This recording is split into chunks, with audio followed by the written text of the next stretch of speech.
안녕하세요. 한 주간 동안 평안하셨습니까? 오늘 성령 강림절, 성령 강림 후 다섯 번째 주일 함께 예배드림을 감사드리며 환영합니다. 아시는 바와 같이 김희연 담임 목사님께서 7월 1일부로 안식년을 떠나셨습니다. 그래서 1년 동안 그 안식년을 잘 지내실 수 있도록 기억해 주시고 기억하실 때마다 기도를 해주시면 감사하겠습니다. 입당한 지도 이제 4주차가 되어가죠. 그 후부터 계속 교회 내부 살림을 채우면서 정비 중에 있습니다. 한꺼번에 할 수 있는 일들이 아니다 보니까 같이 이게 수고해 주시는 분들이 매주마다 또는 매일같이 교회 방문하셔서 하나씩 이렇게 정비를 해 나가고 있는 중입니다. 어떻게 그 매주마다 오실 때마다 조금씩 변화되고 있는 것을 느끼시고 계신가요? 네. 아마 오늘은 화장실에 가시면 화장지가 잘 롤 전보로 잘 배치되어 있는 것을 확인하실 수 있으실 것입니다. 말씀드린 대로 정말로 이제 매일같이 이렇게 신경 쓰시고 직접 와서 살피시고 하나씩 점검하시는 건축위원분들, 또 관리부 그 집사님들, 또 봉사부, 그 외에 모든 이제 수고하시는 분들께 감사드립니다. 우리 교회 건축 관련해서 이제 곧 재산 취득을 앞두고 있습니다. 건축 공사비 이제 잔금을 치르고 다음 주 공동의회에서 마무리되도록 준비 중에 있습니다. 명동에서부터 지금까지 짧게를 한다면 5년, 그 이상까지도 계속 준비해오던 이런 건축을 이제 드디어 일단락하는 시점이라고 이해해 주시면 되시겠습니다. 역시 이를 위해서 수년 동안 수고해 주시고 또 수고해 주신 모든 분들 우리가 함께 기억하며 감사드려야 하겠습니다. 우리 교회 건축과 입당했다는 소식을 듣고 많은 외부 단체들에서 관심을 갖고 방문해 주시고 또 행사를 계획하고 있습니다. 그동안 우리가 들어온 지 한 달 정도밖에 안 됐지만 세월호 유가족회, 그 다음에 기독교 비상행동, 또 12.9 이태원 참사 유가족회가 이 교회 이곳에서 행사를 가졌습니다. 또 앞으로도 이제 정전 70주년을 올해 맞아서 시민 합창단을 모집을 하게 될 텐데 시민 합창단의 연습도 우리 교회에서 이렇게 하고 싶다는 연락을 받았습니다.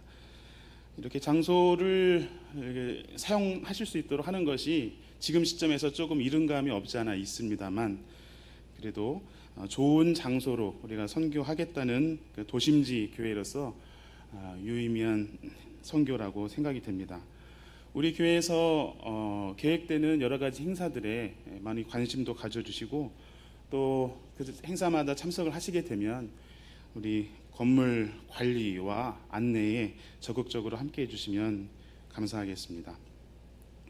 이렇게 외부에서 오는 행사들도 있지만 우리 내부적으로도 우리 들뜬 마음으로 이곳에서 행사들을 계획했었고 연극 공연도 있었고요. 또 오늘은 문화 한마당을 계획하고 있습니다. 입당 일자가 계속 늦어지면서 아마 오늘 문화 한마당 행사 준비하는데도 쉽지 않았을 텐데 성가대에서 수고를 많이 해주셨습니다. 오늘 2시에 진행될 문화 한마당에 많은 참여해 주시고 함께 기쁨을 나누는 자리가 되었으면 좋겠습니다. 이제 징소리와 함께 우리 마음을 모으고 오늘 성령 강림 후 다섯 번째 주일 예배로 들어가도록 하겠습니다. 성부, 성자, 성령께서 오늘 이 시간 지금 우리와 함께 하시기를 기원합니다.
주님, 언제까지 나를 잊으시렵니까?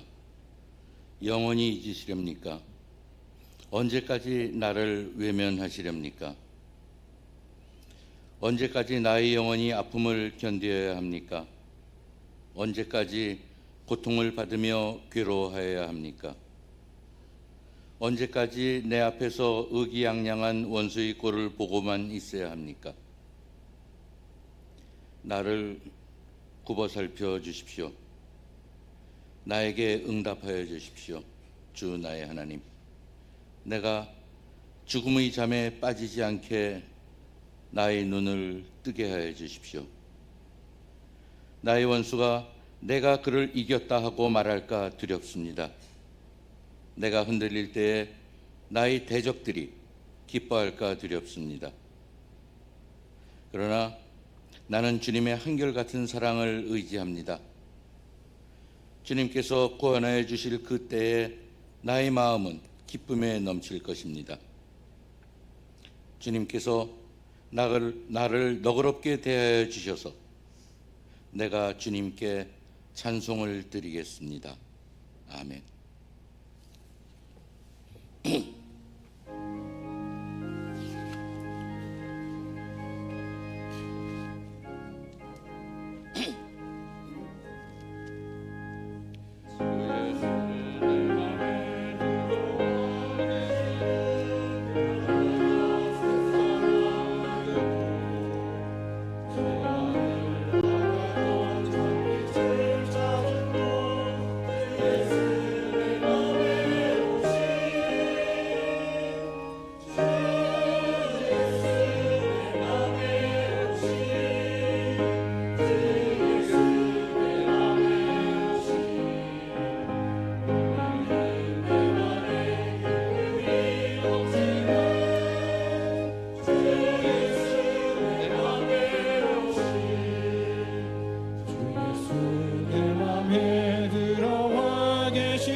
세계적인 기후 변화로 우리나라의 장마도 어릴 적과 많이 달라졌고, 지난 한 주간 우리나라의 여러 곳에 많은 비가 내렸습니다만, 굳건하게 지어진 새 교회당에서 안정감 있는 가운데 예배를 드릴 수 있음에 감사를 드립니다. 향린과 함께 하시는 하나님, 예전에 향린교회에서 계단을 오르던 어르신들의 고단함과 아기를 안고 내려오던 교우들의 위태로움이 항상 안타까웠기에 10년 전 재개발대책위원회가 구성되었을 때 이런 문제가 없는 새 교회당을 가질 수 있다는 기쁨을 안고 회의에 참석했던 기억을 떠올립니다. 하지만 몇 년 내에 새 교회당을 지어 새로운 선교를 시작할 수 있을 것 같던 희망은 10년의 시간을 거치며 많은 절망을 만들어냈습니다. 요백에 주어진 고통을 이해하기 힘든 것처럼 향린이 지난 세월 속에 겪었던 시련 또한 당장은 이해하기 어렵습니다. 하나님께서는 향린을 어떤 곳으로 이끄시는가 하는 물음이 모든 이들에게 있었고, 여러 가능성들을 거치며 결국 내수동 이 자리, 지금 모습의 교회당이 되었습니다.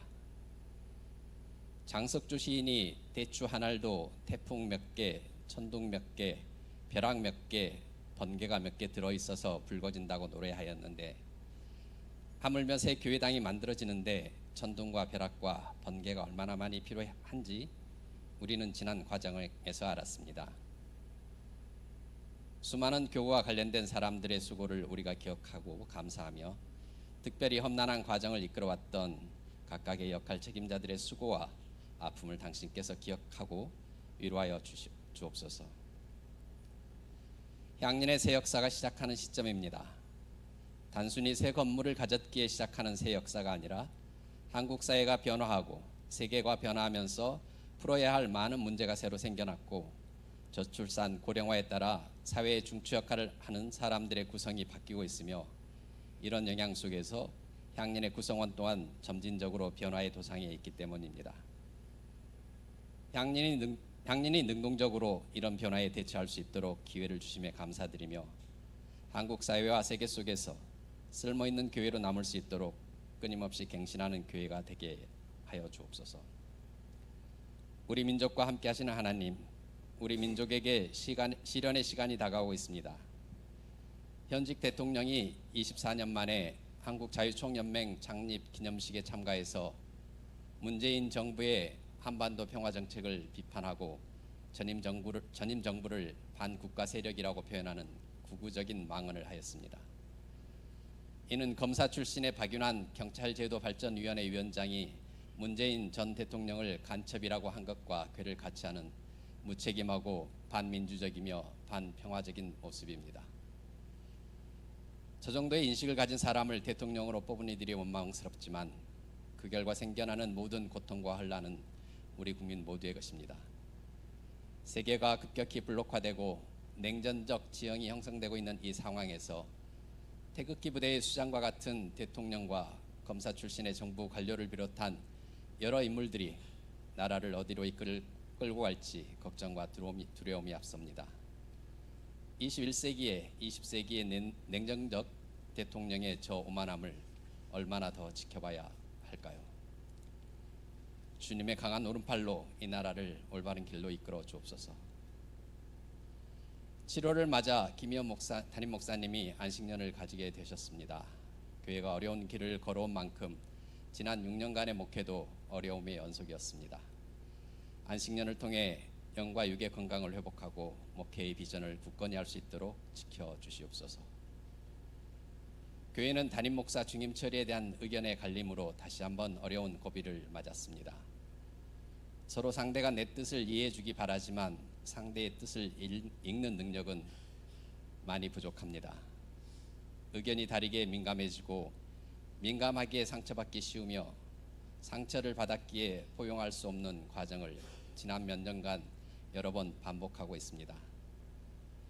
이견의 차이를 좁히며 교회의 뜻을 결정해 나가는데 상처가 적은 방법을 찾아갈 수 있게 인도하여 주시옵소서. 예배를 준비하는 성가대와 예양의 헌신을 받아주시고 교육부, 봉사부 등 각 부서에서 교회 운영과 사회를 위해 일하는 모든 교우들의 노력을 또한 기억하여 주시옵소서. 예배 후에 있는 창립 70주년 기념 전교회 문화 한마당이 우리 학년의 다채로움을 드러내는 교우들의 축제가 될 수 있도록 당신께서 주관하여 주시옵소서. 오늘의 예배를 통해 하나님의 사랑으로 하나가 되게 하시고 여러 가지 아픈 마음을 갖고 예배에 참여한 모든 이들에게 하나님께서 위로하여 주시옵소서. 김진목 목사님의 하늘 뜻을 통해 당신께서 주시는 말씀을 듣고자 우리의 마음을 비우오니 하나님의 뜻으로 채워 주시옵소서. 침묵 속에서 당신의 음성을 기다립니다.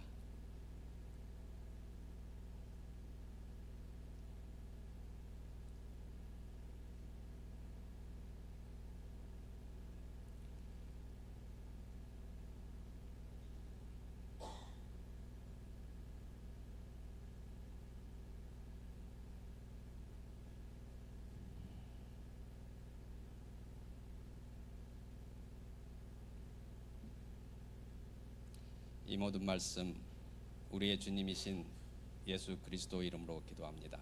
아멘.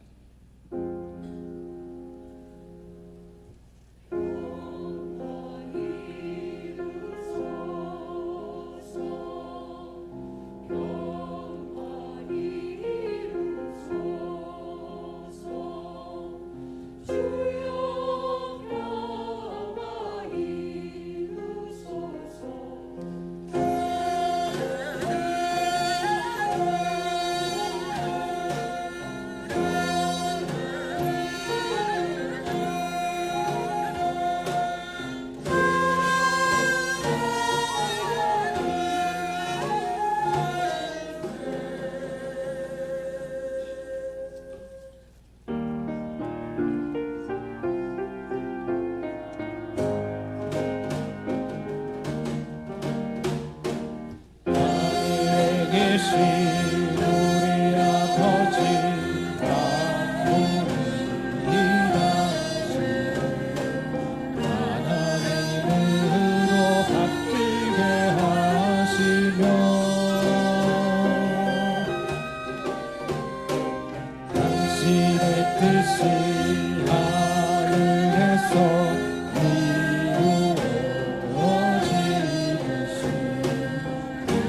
땅 위에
오늘의 하늘 말씀은 제1성서의 창세기와 제2성서의 로마서입니다.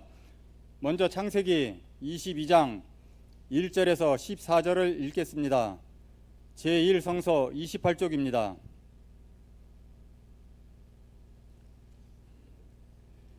이런 일이 있은 지 얼마 뒤에 하나님이 아브라함을 시험해 보시려고 그를 부르셨다. 아브라함아 하고 부르시니 아브라함은 예 여기에 있습니다 하고 대답하였다. 하나님이 말씀하셨다. 너의 아들 내 사랑하는 외아들 이삭을 데리고 모리아 땅으로 가거라. 내가 너에게 일러주는 산에서 그를 번제로 바쳐라.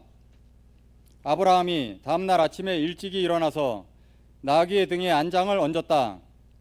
그는 두 종과 아들 이삭에게도 길을 떠날 준비를 시켰다. 번제에 쓸 장작을 다 쪼개어 가지고서 그는 하나님이 그에게 말씀하신 그곳으로 길을 떠났다. 사흘 만에 아브라함은 고개를 들어서 멀리 그곳을 바라볼 수 있었다.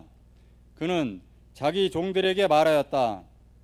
내가 이 아이와 저리로 가서 예배를 드리고 너희에게로 함께 돌아올 터이니 그동안 너희는 나귀와 함께 여기에서 기다리고 있거라.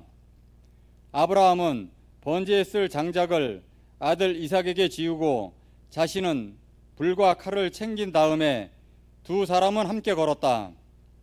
이삭이 그의 아버지 아브라함에게 말하였다. 그가 아버지 하고 부르자 아브라함이 얘야 왜 그러느냐 하고 대답하였다. 이삭이 물었다. 불과 장작은 여기에 있습니다마는 번제로 바칠 어린 양은 어디에 있습니까? 아브라함이 대답하였다. 얘야 번제로 바칠 어린 양은 하나님이 손수 마련하여 주실 것이다. 두 사람이 함께 길을 걸었다. 그들이 하나님이 말씀하신 그곳에 이르러서 아브라함은 거기에 제단을 쌓고 제단 위에 장작을 벌려놓았다. 그런 다음에 제 자식 이삭을 묶어서 제단 장작 위에 올려놓았다. 그는 손에 칼을 들고서 아들을 잡으려고 하였다. 그때 주님의 천사가 하늘에서 아브라함아 아브라함아 하고 그를 불렀다. 아브라함이 대답하였다. 예 여기에 있습니다. 천사가 말하였다. 그 아이에게 손을 대지 말아라. 그 아이에게 아무 일도 하지 말아라. 네가 너의 아들 너의 외아들까지도 나에게 아끼지 아니하니 네가 하나님 두려워하는 줄을 내가 이제 알았다. 아브라함이 고개를 들고 보니 숲풀 속에 순양 한 마리가 있는데 그 뿔이 수풀에 걸려 있었다. 가서 그 순양을 잡아다가 아들 대신에 그것으로 번제를 드렸다. 이런 일이 있었으므로 아브라함이 그곳 이름을 여호와 이레라고 하였다. 오늘날까지도 사람들은 주님의 산에서 준비될 것이다는 말을 한다. 이어서 로마서 6장 12절에서 23절 말씀을 읽겠습니다. 제2성서 262쪽입니다.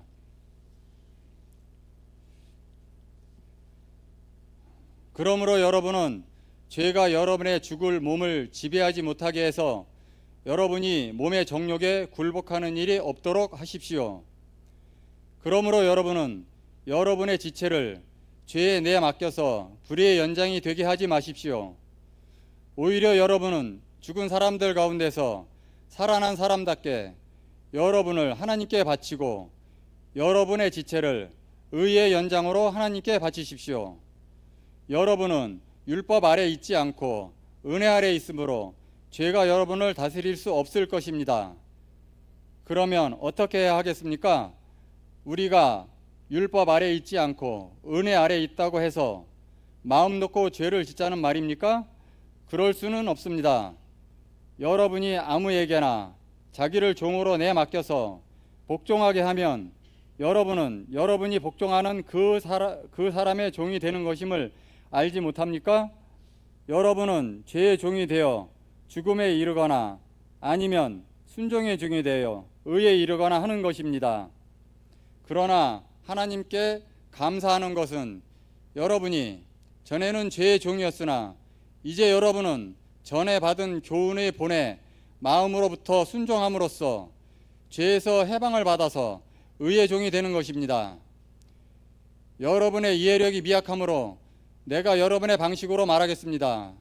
여러분이 전에는 자기 지체를 더러움과 불법의 종으로 내맡겨서 불법에 빠져 있었지만 이제는 여러분의 지체를 의의 종으로 바쳐서 거룩함에 이르도록 하십시오.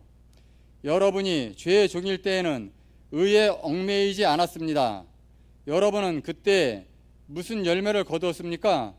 이제 와서 여러분이 그러한 생활을 부끄러워하지만은 그러한 생활의 마지막은 죽음입니다. 이제 여러분은 죄에서 해방을 받고 하나님의 종이 되어서 거룩함에 이르는 삶의 열매를 맺고 있습니다. 그의 마지막은 영원한 생명입니다. 죄의 싹은 사망이요 하나님의 선물은 우리 주 예수 그리스도 안에서 누리는 영원한 생명입니다. 다 함께 로마서 6장 13절 말씀을 읽겠습니다. 그러므로 여러분은 여러분의 지체를 죄에 맡겨서 불의의 연장이 되게 하지 마십시오. 오히려 여러분은 죽은 사람들 가운데서 살아난 사람답게 여러분을 하나님께 바치고 여러분의 지체를 의의 연장으로 하나님께 바치십시오. 이 말씀으로 귀한 깨달음과 결산이 있으시기를 바랍니다.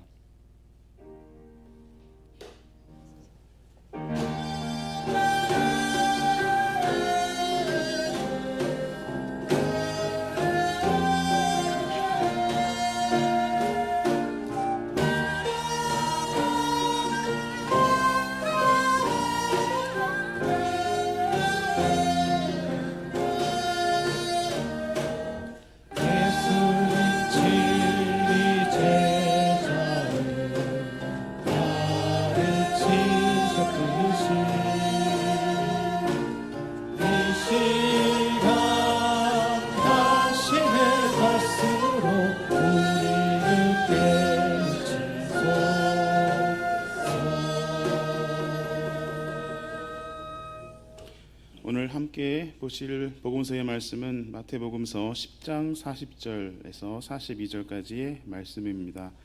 가능하신 분은 일어서서 말씀을 듣겠습니다.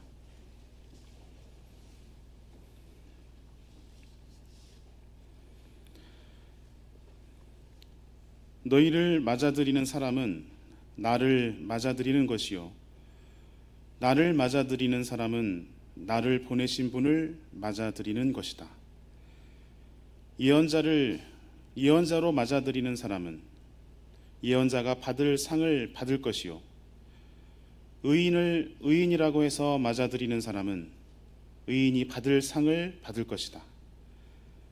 내가 진정으로 너희에게 말한다. 이 작은 사람들 가운데 하나에게 내 제자라고 해서 냉수 한 그릇이라도 주는 사람은 절대로 자기가 받을 상을 잃지 않을 것이다. 이는 주님의 말씀입니다.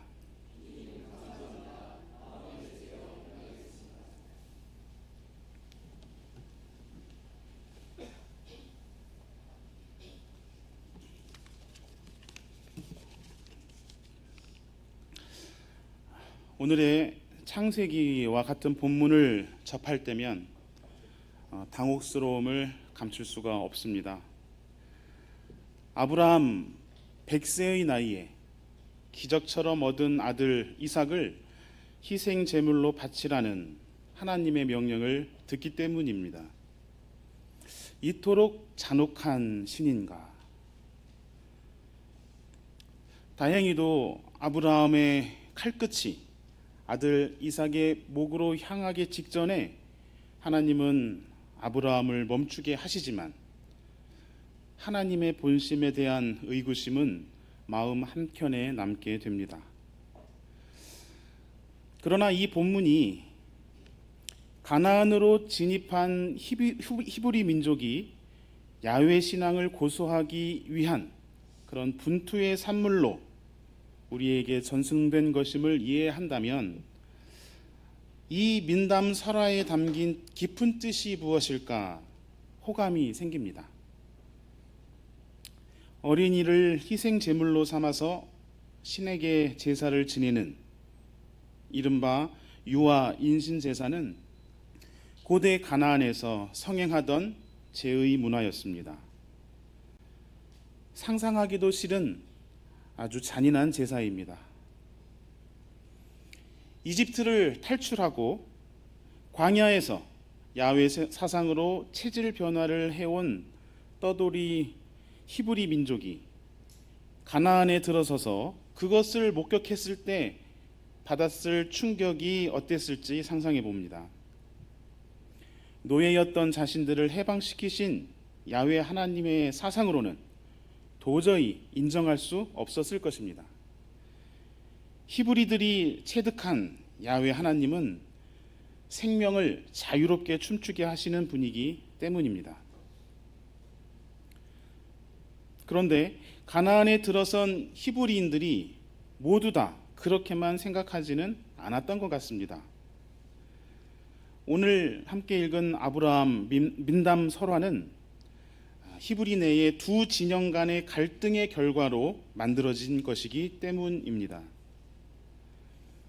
야훼 사상에 입각해서 가나안의 유아 인신 제사를 배격하는 진영과 그 진영과 다르게 그렇지 못한 다른 진영은 가나안인들이 행했던 유아 인신 제사가 가진 아주 강력한 효력에 넋을 잃었을 것입니다.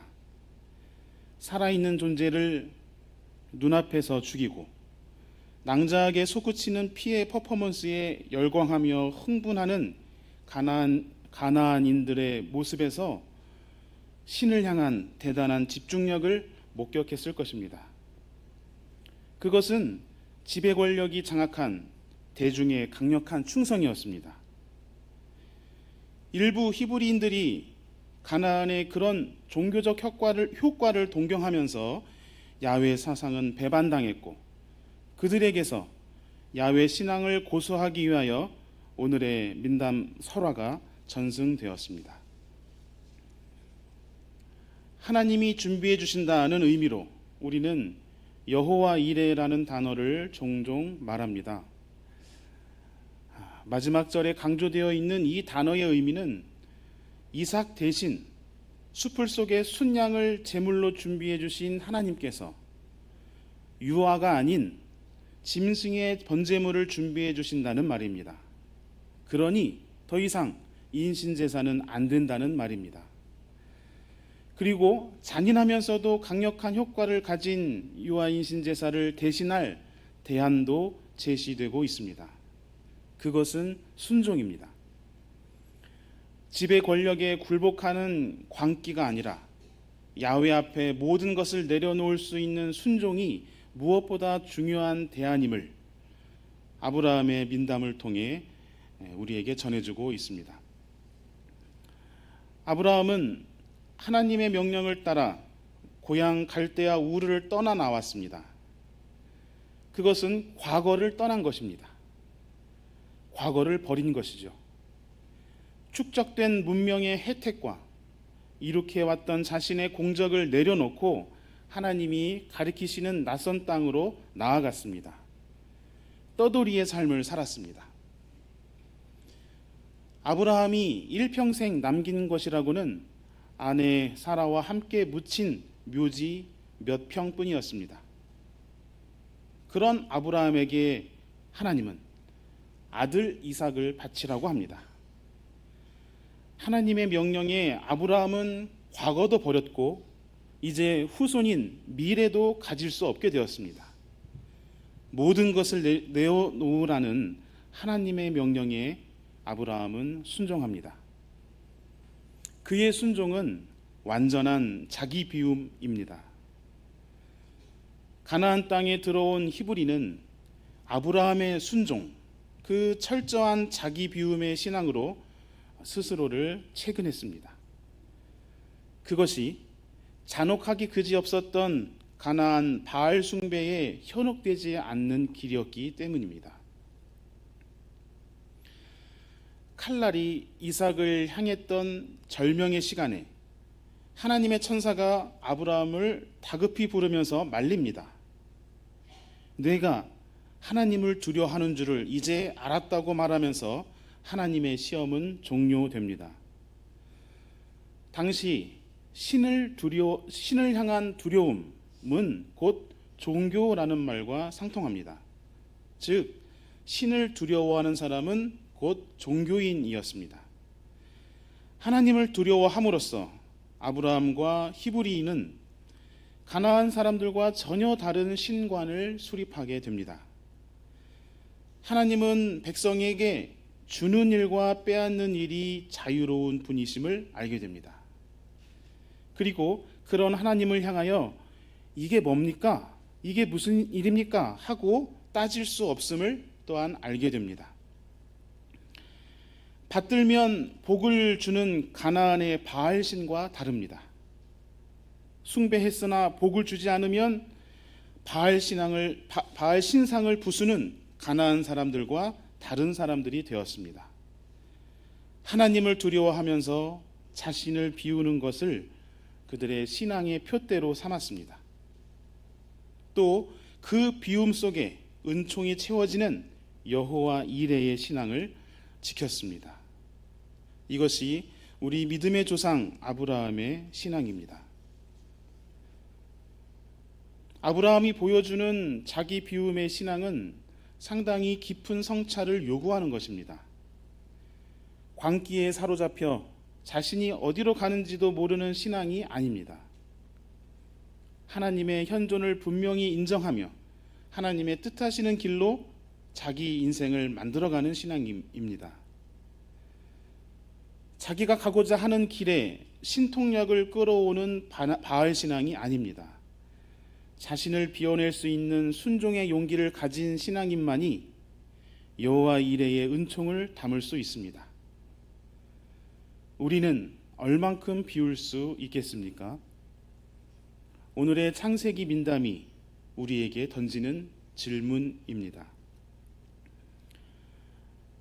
하나님을 향한 전적인 신뢰로 순종하며 자신을 비웠을 때 여호와 이레의 은총을 약속받았습니다. 자기 비움과 은총으로 채워짐이 공존하는 역설입니다. 이러한 역설의 레파토리는 종교적 논리의 전형입니다. 십자가와 부활의 관계도 마찬가지로 역설입니다. 종교 논리에 만연한 이러한 역설이 가능한 요인은 무엇일까요? 하나님의 개입입니다. 순종하는 아브라함에게 하나님이 개입하셨기에 자기 비움이 곧 여호와 이레로 이어질 수 있었습니다. 십자가에 순종한 예수 그리스도는 하나님께서 일으키시어 부활하셨습니다. 종교적 역설을 이해하려면 이와 같은 하나님의 개입을 인정해야만 합니다. 하나님의 개입을 인정하지 않는다면 종교적 역설은 한낱 우연한 것, 모순된 것, 흩날리는 미사 여구에 불과합니다. 사도 바울은 로마서에서 하나님의 개입을 신뢰하지 않는 이들과 논쟁하고 있습니다. 그들은 사도 바울이 말한 대로 하나님의 은혜 아래에서 율법에 얽매이지 않고 자유롭게 살기를 주장하고 있습니다. 그러나 바울은 그들이 핵심을 저버리고 있음을 지적합니다. 그들은 자유를 핑계로 제멋대로 살고자 했기 때문입니다. 바울의 가르침은 분명히 율법의 굴레에서 해방하여 하나님의 은총 아래에서 자유로운 신앙인이 되게 하는 것이었습니다.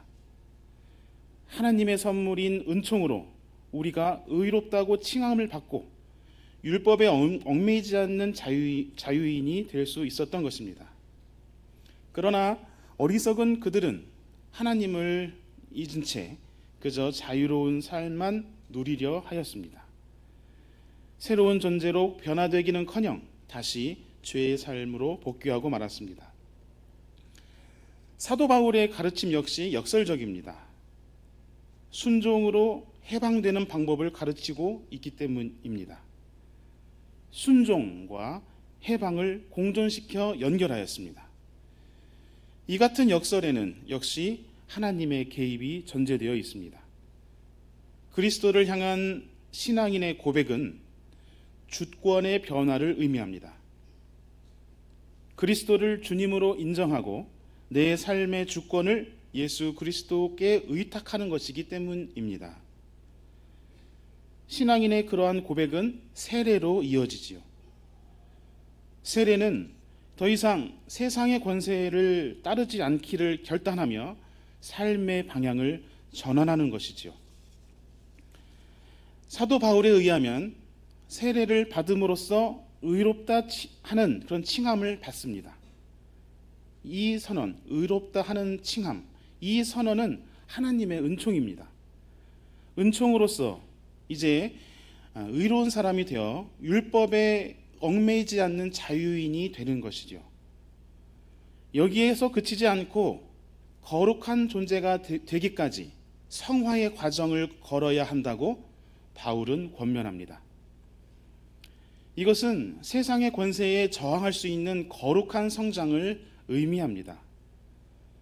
바울은 세례와 칭의 그리고 성화에 이르는 수행의 도상으로 우리를 안내함으로써 매 순간 새로운 삶을 깨우치는 존재가 되도록 우리를 촉구합니다. 새로운 삶을 살아가면서 또 다른 새로운 생명들이 나타나도록 봉사하는 것이 신앙인의 바른 삶이라고 가르칩니다. 결국 죄에서 해방되는 길, 세례를 받는 순종으로부터 시작한 자유와 해방의 삶을 가르쳐주고 있는 것입니다. 그러나 어리석은 그들은 순종의 의미를 이해하지 못하고 결국 은총의 주체이신 하나님을 망각한 채 자유에만 천착합니다. 그리스도에 순종하는 수행을 저버리고 자유의 권리만 누리려는 것입니다. 결국 죄인이 되고 말지요. 바울에게 있어서 불의는 하나님을 알지 못하는 것입니다. 하루하루 새롭게 다가오시며 새로운 삶으로 안내하시는 하나님을 발견하지 못하는 것, 이것이 불의라고 말합니다. 하나님을 이미 다 알고 있다고 자만하는 것이죠. 의인이 성화로 수행해 나가지 않으면 근본을 잃어버리기 마련입니다. 그런 점에서 신앙인의 삶은 언제나 도상에 있어야 합니다. 도상에서 끊임없이 걷고 있어야 합니다. 매 순간 시간이 우리 일상을 지나고 있듯이 하나님은 끊임없이 우리를 찾아오십니다. 이것을 알아차리는 신앙인이어야 근본을 지킬 수 있습니다. 마태복음서에서 예수님은 항상 깨어 있어서 근본을 놓치지 말라고 제자들에게 가르칩니다. 예수 그리스도의 말씀과 행적을 통해 하나님의 뜻을 깨우칠 수 있는 사람은 어떤 사람일까요? 어떤 사람이 예언자를 예언자로 바로 알아볼 수 있을까요? 과연 어떤 사람이 고난당하여 아픔을 호소하는 사람에게서 그리스도의 모습을 떠올릴 수 있을까요? 자기 자신을 비우고 매 순간 하나님의 개입을 기대하는 사람입니다. 그에게는 여호와 이레와 같은 하늘의 보상이 약속되어 있습니다. 성령 강림의 계절을 지내면서 오늘은 성서 일과에 따라 자기 비움의 신앙을 묵상하고 있습니다. 신앙인에게 자기 비움이 필요한 궁극적인 이유는 자기의 뜻을 비우고 그곳에 하나님의 뜻을 깃들게 하기 위함일 것입니다. 문제는 자기의 뜻을 어떻게 비워낼 수 있을까 하는 것입니다. 아브라함처럼 과거로부터 축적해온 소유물도 비우고 또 미래에 보장된 것까지 깨끗하게 비워낼 수 있는 용기가 좀처럼 나지 않기 때문입니다. 2주 정도 전이었을까요? 우리는 이곳 이 자리에서 교회 창립 70주년을 기념하면서 교우들이 정성을 다해 올린 연극 한 편을 감상했습니다. 꽃들에게 희망을. 어렸을 때 그림책으로 보았던 것을 연극으로 감상할 수 있어서 좋았습니다. 극 중에 호랑 애벌레가 노랑 애벌레와 행복하게 살면서도 애벌레 기둥 올라가는 것을 포기하지 못하는 장면이 기억납니다. 결국 호랑 애벌레는 사랑과 행복을 뒤로하고 욕망이라는 본능에 이끌려 애벌레 기둥을 다시 올라가지요. 호랑 애벌레와 같이 욕망을 채우려는 본능이 아니더라도 거친 자연세계에 던져진 우리 인간 실존은 생존을 위해서 자기를 채워나가야 했습니다. 인류 역사의 큰 줄기는 채우고 축적하고 쌓는 것이었습니다. 종교는 생존과 본능에 주력하는 인류를 향해 반성적인 물음을 던져서 고치를 뽑게 하고 나비의 새로운 차원을 꿈꾸게 했습니다. 그 방식이, 그 메시지가 바로 자기 비움입니다. 자기를 채우는 과정에서 발생하는 가장 고질적인 문제는 사도 바울도 지적했듯이 타자의 주체화였습니다. 타자까지도 소유하려는 욕망에서 인류는 구원을 받아야 합니다. 더 채우지 못하는 불안함이 혐오와 배제, 소외, 반목의 문화를 잉태하였습니다. 종교는 이러한 세상을 향하여 자기 비움의 신앙으로 왜곡되고 가련한 이 시대를 치유해 나가야 할 것입니다. 자기 비움의 수행은 성화의 과정입니다. 자신을 비워낼수록 새로운 세계가 보일 것입니다. 비워내는 자리에 하나님이 개입하셔서 새로운 지평을 열어주실 것이기 때문입니다. 자기 비움의 신앙으로 우리 향림 공동체의 지평이 새롭게 넓어지기를 기도합니다. 저마다 자기 비움의 신앙으로 하나님의 개입하심을 체험하며 그리스도 안에서 영원한 생명을 누리는 우리 공동체가 되기를 간절히 빕니다. 잠시 침묵하겠습니다.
기도를 말로 하지 않을 수 있다면, 침묵으로 할 수 있다면 그렇게 하겠습니다.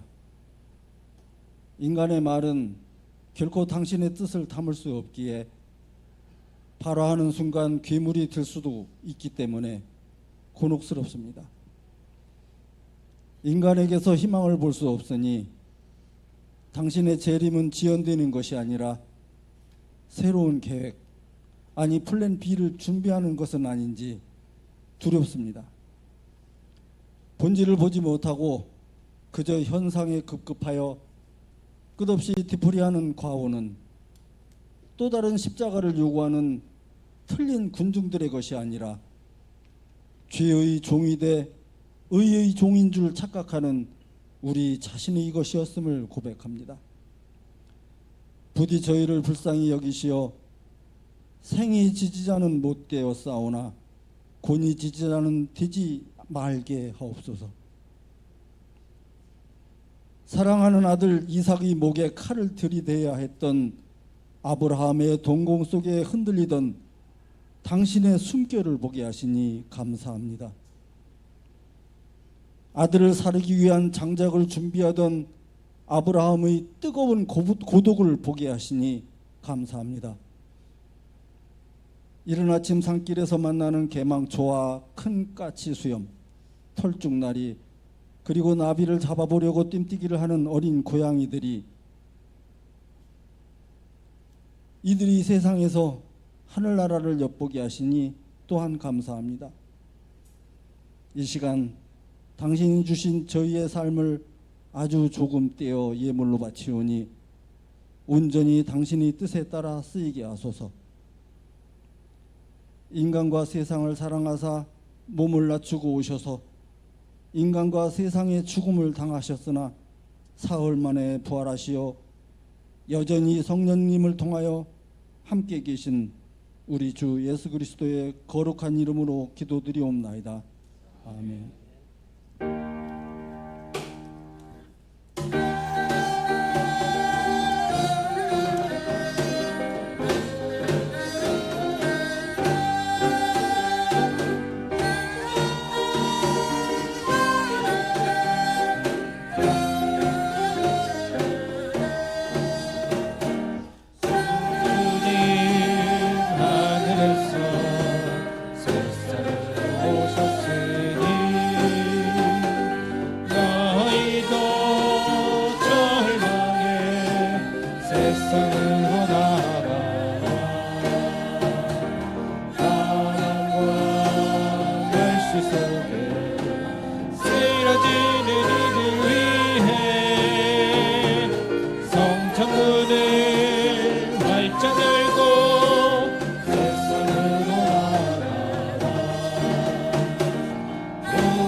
너희를 맞아들이는 사람은 나를 맞아들이는 것이요 나를 맞아들이는 사람은 나를 보내신 분을 맞아들이는 것이다.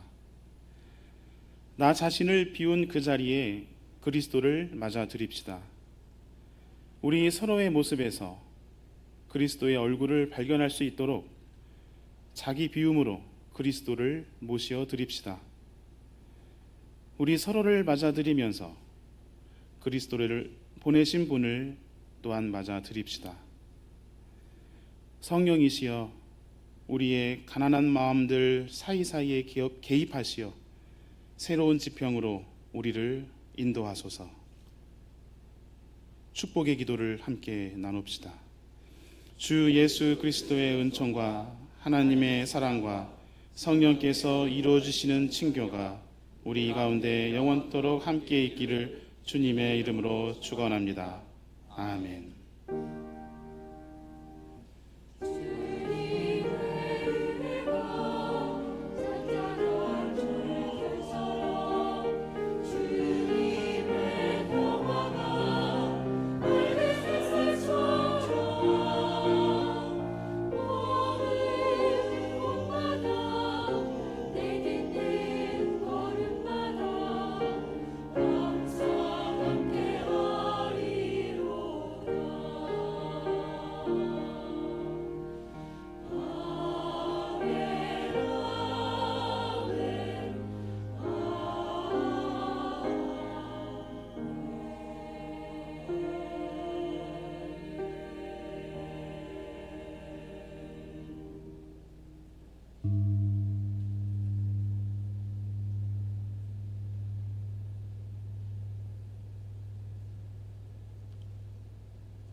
네, 먼저 함께 예배드린 몇 분을 소개하겠습니다.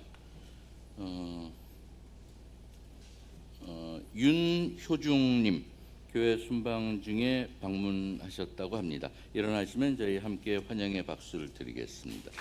반갑습니다.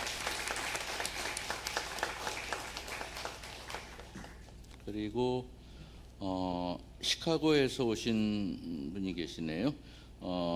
이 시카고 기쁨의 교회에서 심호하시는 이성용 목사님과 한가람님 두 분이 박희규 목사님 소개로 오셨다고 합니다. 일어나시면 저희 환영하겠습니다.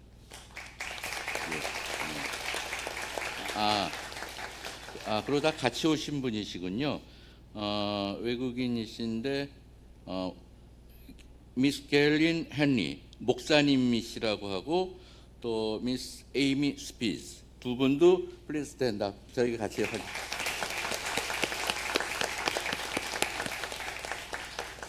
반갑습니다. 오늘 공동 관심사를 나누겠습니다. 주보 함께 봐주시면 감사하겠습니다. 생태적 실천을 위해서 식물성 자연 비누와 또 그 비누 자투리들을 모아서 함께 쓸 수 있는 비누망을 장남의 교우 한 분이 기증해 주셨습니다. 그래서 오늘 예배 끝나고 나가시면서 안내석에서 비누와 그 비누를 활용할 수 있는 비누망을 한 분이 하나씩 받아 가셔서 댁에서 유용하게 쓰실 수 있을 것 같습니다. 그리고 유아 유치부의 여름 들살이는 지금 교회에서 진행 중이고 아마 새 예배당을 만끽하기 위해서 아마 여러 곳을 이렇게 돌면서 도장 받기도 하고 아마 오후 2시까지 진행을 한다고 합니다. 유아 유치부 또 부모님들 만나면 반갑게 맞아주시고 인사 나누시면 좋겠습니다. 그리고 관리부 회의가 예배 직후에 4층 담임 목사실에서 열립니다. 저희 교회 보안 문제라든가 여러 가지 신축 이후에 진행해야 될 여러 가지 것들을 상의하는 회의가 되겠습니다. 그리고 새날 청년의 모임은 12시 반에 4층 세미나실에서 있습니다. 그리고 이미 광고 많이 한 바와 같이 창립 70주년 기념 전교인 문화 한마당은 오후 2시 식사하시고 오후 2시부터 이 자리에서 열립니다. 다들 같이 참석해 주시면 되겠고 이미 연락을 받으셨겠습니다마는 참석하시는 팀들은 12시 40분부터 이 자리에서 리허설이 있으니까 식사 얼른 하시고 오셔서 리허설 하시고 2시부터는 본 공연을 갖도록 하겠습니다. 그리고 올해 세교우 강좌가 7월 16일이니까 2주 후죠. 7월 16일부터 8월 13일까지 5주간 열립니다. 5주간 열리고 그 다음 주인 8월 20일에는 세교우 가입식을 갖습니다. 그래서 세교우 강좌와 가입식에 참가하시고자 하는 분은 7월 10일 다음 주 지나고 그 다음 수요일입니다. 까지 목회실로 연락 주시면 되겠습니다. 그리고 올해 상반기 저희는 감사를 늘 상반기 하반기 나눠서 하죠. 상반기 감사가 진행됩니다. 그러니까 각 부서와 기관에서는 감사 자료를 감사님들께 다음 주일 7월 9일까지 제출해 주시기 바랍니다. 그리고 예고한 바와 같이 농출활동이 있습니다. 7월 15일부터 1박 2일, 그러니까 다음 주 지나고 주말입니다. 15일부터 16일까지 들녘교회에서 있습니다. 신청은 이현옥 집사님께 하시면 되겠습니다. 그리고 그 들녘교회에서 올라온 농산물을 판매합니다. 유기농 보리쌀 광고한 바와 같이 600kg 많이 올라왔습니다. 유기농 보리쌀 현재 교회 저장고라고 되는데 저희가 신축하면서 저온 창고를 만들었습니다. 전에는 저온 창고는 없었지요. 그냥 창고였는데 이제 저온 창고를 만들어서 거기에 아주 안전하고 신선하게 보관을 첫 보관품이 이 유기농 보리쌀인 것 같습니다. 그리고 소분해서 사실 수 있게 다 만들어 놨으니까 많이들 주문해 주시면 좋겠고 양파와 마늘은 택배로 배달한다고 합니다. 역시 이현옥 집사님께 신청하시면 되겠습니다. 남북 나눔 약정이 갱신될 때가 됐으니까 그동안 참여하셨던 분 또 새로 참여하기를 희망하시는 분들은 목회실 통해서 약정하시면 되겠습니다.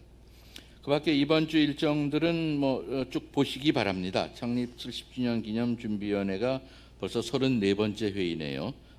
온라인으로 목요일 날 있고 새날 청년의 여름 사랑방은 7월 8일 용인 에버랜드에서 진행됩니다. 그리고 임시 공동회의 역시 공고한 바와 같이 다음 주일 예배 후에 이 자리에서 열립니다. 안건은 3가지입니다. 첫 번째는 담임 목사 중임 의결을 위한 임시 공동회 개최 결정의 건이고 두 번째는 교회 재산, 이 신축 예배당 건물을 얘기하는 겁니다. 이 교회 재산 취득에 관한 건, 또 정관에 의해서 의결 절차를 밟아서 저희가 보존 등기를 해야 되기 때문에 다분히 형식적인 절차이긴 합니다만은 이 공동회 안건으로 예정돼 있고 세 번째는 지난주 광고한 바와 같이 교회 예배당 외부에 십자가를 달 것이냐 말 것이냐, 단다면 어디에 어떻게 달 것이냐도 다음 주 공동회에서 논의 결정하게 되겠습니다. 정기당회는 그 다음 주 공동회 끝난 다음에 있고 그 다음에 창립 70주년 기념사업 세대잇기 인터뷰라고 되어 있죠. 세대잇기 인터뷰 4번째 순서입니다. 다음 주 오후 3시 반에 인터뷰 대상자는 강영옥 장로님이시고 인터뷰어는 강민혁 교우입니다.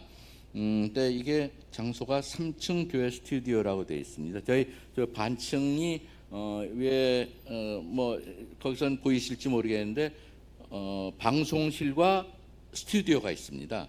스튜디오를 저희가 신축하면서 처음 마련한 장소이고 처음으로 활용하는 순서가 되겠습니다. 강영옥 장로님 축하드립니다. 저 스튜디오 마련하고 첫 순서로 강 장로님이 출연하시게 되겠습니다. 녹화입니다만은 어쨌든 그 스튜디오를 처음으로 사용하시는 주인공이 되시겠습니다. 그밖에 희년 여신도의 장구 모임 있고 우리 가랑 모임 얼수 매주 주일날 오후 5시에 있고 성교부 신학 공부 모임 있습니다. 이후 일정은 관계되시는 분들 보시고 에큐메니컬 소식 중에서는 제일 앞에 나와 있는 것 한 가지만 말씀드리겠습니다. 후쿠시마 오염수 방류 반대 한국교회 연대가 연합기도회를 오늘 오후 4시에 일본 대사관은 아시겠습니다만 이 광화문 광장 건너서 저 반대쪽입니다. 걸어서 가실 수 있는 위치입니다. 오후 4시인데 저희 세교 한마당 끝나고 시간이 좀 급할 것 같긴 합니다만은 관심 있는 분들 또 여러 교우들 오후 4시 기도에 함께 해주시면 좋겠습니다. 예, 그리고 주보에 없는 것 한 가지만 알려드리겠습니다. 저희 차를 갖고 오시는 분들은 지하 주차장에 아마 차를 대실 겁니다. 차를 대시는데 들어가시다 보면 왼쪽 줄과 오른쪽 줄이 있죠. 지하 주차장이 저희가 외부로 터져 있습니다. 그렇게 돼 있어서 특히 지하 주차장 이용하실 때 오른쪽, 그러니까 터진 쪽, 인도 쪽에 차를 세우시는 분들은 가급적 전면 주차를 해주시기를 부탁드립니다. 왜냐하면 이 배기가스가 인도 쪽, 저희가 터져 있지 않습니까? 가능하면 이 배기가스가 인도 쪽으로 나가지 않도록 저희가 이 주민들에게 협조하는 것이 또 저희가 마땅히 해야 될 일이 아닌가 싶습니다. 그러니까 오른쪽 안쪽에 세우시는 분들은 알아서 세우시고 뭐 전면 주차를 하든 후면 주차하시고 다만 이 터진 길 쪽 오른쪽에 차를 세우시는 분들은 가급적 전면 주차를 해서 배기가스가 밖으로 그래 최대한 성의 표시가 되겠습니다. 밖으로 나가지 않도록 협조해 주시면 감사하겠습니다. 네, 그러면 다른 광고 없으시면 향림교인 생활실천 다짐을 함께 낭독하도록 하겠습니다. 우리는 창조질서의 보전이 하나님의 뜻이라 믿으며 자녀들과 함께 일상생활에서 친환경적으로 생활하고 이웃과 힘을 모아 생태적 삶을 실천한다. 오늘 성령 강림 후 5번째 주일 예배를 모두 마쳤습니다. 안녕히 돌아가시고 다음 주에 다시 뵙겠습니다. 감사합니다.